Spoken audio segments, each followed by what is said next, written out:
ನಮಸ್ತೆ ವಿದ್ಯಾರ್ಥಿಗಳೇ, ಎಲ್ಲರೂ ಹೇಗಿದ್ದೀರಾ? ಚೆನ್ನಾಗಿದ್ದೀರಲ್ವಾ? ಕಳೆದ ತರಗತಿಯಲ್ಲಿ ನೀವು ಸರ್ವಜ್ಞನ ತ್ರಿಪದಿಗಳು ಕೇಳಿದ್ರಿ ಅಲ್ವಾ? ಇಂದಿನ ತರಗತಿಯಿಂದ ಮತ್ತೆ ಪಾಠಗಳನ್ನು ಶುರು ಮಾಡೋದು. ನೀವೆಲ್ಲರೂ ಏನು ಮಾಡಬೇಕು, ನಿಮ್ಮ ಪಠ್ಯ ಪುಸ್ತಕವನ್ನು ತೆರೆದಿಟ್ಟು ನಾನು ಓದುವಂಥ ಸಾಲುಗಳನ್ನು ಹೇಳುವಂಥ ಪಾಠದ ವಿವರಣೆಯನ್ನು ಕೇಳ್ತಾ ಹೋಗಬೇಕು. ಸರಿನಾ ಮಕ್ಕಳೇ? ಈಗ ನಿಮಗೆ ಮತ್ತೊಂದು ಹೊಸ ಪಾಠ ಇದೆ. ಯಾವುದದು ಪಾಠ? ಯಾರಾದರೂ ಹೇಳ್ತೀರಾ? ಸರಿ, ಹಾಗಾದರೆ ಪಾಠ 11 ವೀರ ಅಭಿಮನ್ಯು ಅಂತ ಪಾಠ ಇದೆ ನಿಮಗೆ. ಆ ಒಂದು ಪಾಠದ ಒಂದು ಪದಗಳ ಅರ್ಥವನ್ನ ಇಂದಿನ ತರಗತಿಯಲ್ಲಿ ನಾನು ನಿಮಗೆ ತಿಳಿಸ್ಕೊಡ್ತೀನಿ. ಎಲ್ಲರೂ ಏನು ಮಾಡಬೇಕು, ಪಠ್ಯಪುಸ್ತಕವನ್ನ ನೋಡ್ತಾ ಪದಗಳ ಅರ್ಥವನ್ನ ಗಮನಿಸಬೇಕು. ಶುರು ಮಾಡೋಣ ಪದಗಳ ಅರ್ಥ ತಿಳ್ಕೊಳ್ಳಕ್ಕೆ. ಸರಿ ಮಕ್ಕಳೇ,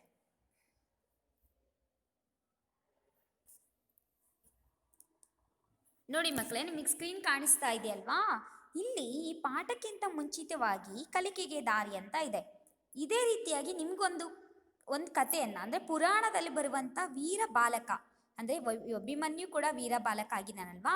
ಅದೇ ರೀತಿಯಾಗಿ ಪುರಾಣದಲ್ಲಿ ಬರುವಂಥ ಯಾರಾದರೂ ಇನ್ನೊಬ್ಬ ವೀರ ಬಾಲಕನ ಕುರಿತಾಗಿರುವಂಥ ಒಂದು ಕಥೆಯನ್ನು ಬರೆದುಬಿಟ್ಟು ನನಗೆ ವಾಟ್ಸಪ್ ಮಾಡಬೇಕು. ನಿಮಗೆ ಎಷ್ಟು ಗೊತ್ತಿದೆಯೋ ಅಷ್ಟು ಬರೆದುಬಿಟ್ಟು ನನಗೆ ವಾಟ್ಸಪ್ಪಲ್ಲಿ ಕಳಿಸ್ಕೊಡ್ಬೇಕು. ಇದು ನಿಮಗೆ ಹೋಮ್ವರ್ಕ್. ಸರಿನಾ ಮಕ್ಕಳೇ? ಈಗ ಈ ಒಂದು ಪಾಠದ ಪದಗಳ ಅರ್ಥವನ್ನು ತಿಳ್ಕೊಳ್ಳೋಣ. ಎಲ್ಲರೂ ಪಠ್ಯಪುಸ್ತಕ ತೆಗೆದಿಟ್ಕೊಂಡಿರ್ಬೇಕು. ಪದಗಳ ಅರ್ಥ: ಭೇದಿಸು ಅಂದರೆ ಹೊಡೆ, ಮುರಿ, ಸೀಳು ಅಂತ ಅರ್ಥ ಬರುತ್ತೆ ಮಕ್ಕಳೇ. ಆಶೀರ್ವದಿಸು ಅಂದರೆ ಹರಸು. ಶಂಕೆ ಅಂದರೆ ಸಂದೇಹ, ಸಂಶಯ. ವಿಖ್ಯಾತ ಪ್ರಸಿದ್ಧವಾದ. ಯುದ್ಧ ಅಂದರೆ ಕದನ, ಸಮರ, ಸಂಗ್ರಾಮ ಅಂತಲೂ ಬರುತ್ತೆ. ಎರಗು ಅಂದರೆ ನಮಸ್ಕಾರ ಮಾಡು, ನಮಸ್ಕರಿಸು. ದಿಗ್ಭ್ರಾಂತ ಗಾಬರಿಗೊಳ್ಳು, ಕಸಿವಿಸಿಯಾಗು. ಸೂರ್ಯ ನೇಸರ, ರವಿ. ಸೇನೆ ದಂಡು, ಸೈನ್ಯ. ಯಮಪುರ ಅಂದರೆ ಯಮನ ಲೋಕ, ಮೃತ್ಯುಲೋಕ ಅಂತ ಅರ್ಥ. ಮರಣ ಜೀವ ಹೋಗುವಿಕೆ, ಸಾವು. ಘನಘೋರ ಅಂದರೆ ಉಗ್ರವಾದ, ಭಯಂಕರವಾದ. ಚಿಂತಾಕ್ರಾಂತ ಅಂದರೆ ಚಿಂತೆಗೊಳಗಾದ. ಸಂಹರಿಸು ಅಂದರೆ ನಾಶಗೊಳಿಸು, ಕೊಲ್ಲು, ನಿರ್ನಾಮ ಮಾಡು ಅಂತ ಅರ್ಥ. ಪ್ರಶಂಸೆ ಅಂದರೆ ಹೊಗಳಿಕೆ, ಸ್ತುತಿ ಅಂತ ಕೂಡ ಹೇಳ್ಬೋದು. ಪರಾಕ್ರಮ ಅಂದರೆ ಕಲಿತನ, ಶೌರ್ಯ ಅಂತಲೂ ಹೇಳ್ಬೋದು. ಸಹಮತ ಅಂದರೆ ಒಮ್ಮತ, ಏಕಾಭಿಪ್ರಾಯ ಅಂತ ಅರ್ಥ ಬರುತ್ತೆ. ನಂದನ ಅಂದರೆ ಮಗ, ಪುತ್ರ, ಕಂದ ಬರುತ್ತೆ. ದಯೆ ಅಂದರೆ ಕರುಣೆ, ಅನುಕಂಪ, ಕೃಪೆ. ಮಂಗಳ ಅಂದರೆ ಶುಭ, ವದನ. ವದನ ಅಂದರೆ ಮುಖ, ಮುಖಕ್ಕೆ ವದನ ಅಂತೇಳಿ ಹೇಳ್ತಾರೆ.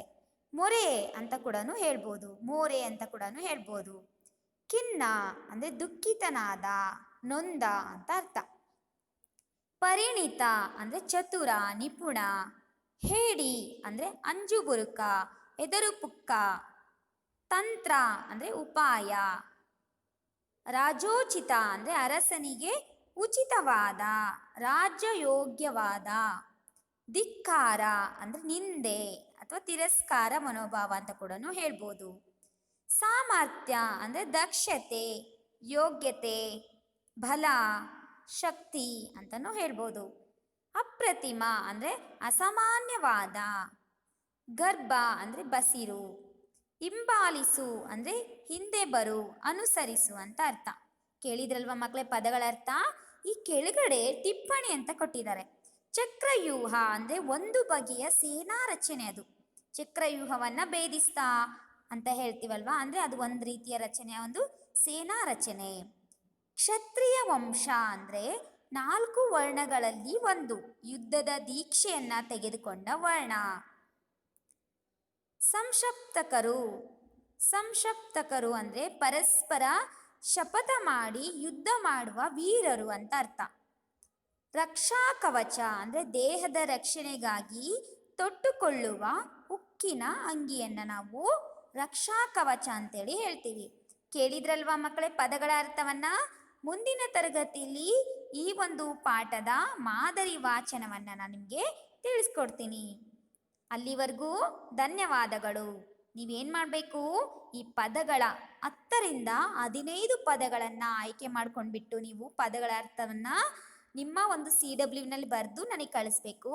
10ರಿಂದ 15 ಬರಿಬೇಕು, ಆಯಿತಾ? ಜೊತೆಗೆ ಒಬ್ಬ ವೀರ, ಪುರಾಣದಲ್ಲಿ ಬರುವಂಥ ಇನ್ನೊಬ್ಬ ವೀರ ಮಹಾತ್ಮ ಅಥವಾ ಬಾಲಕನ ಒಂದು ಕಥೆಯನ್ನು ಬರೆದ್ಬಿಟ್ಟು ನನಗೆ ವಾಟ್ಸಪ್ಪಲ್ಲಿ ಕಳಿಸ್ಕೊಡ್ಬೇಕು. ಎಲ್ಲರೂ ಕೂಡ ಕಳಿಸ್ಕೊಡ್ತೀರಲ್ವಾ? ಸರಿ ಮಕ್ಕಳೇ, ಮುಂದಿನ ತರಗತಿಯಲ್ಲಿ ಈ ಪಾಠದ ಒಂದು ಮಾದರಿ ವಾಚನದೊಂದಿಗೆ ಭೇಟಿಯಾಗೋಣ. ಅಲ್ಲಿವರೆಗೂ ಧನ್ಯವಾದಗಳು.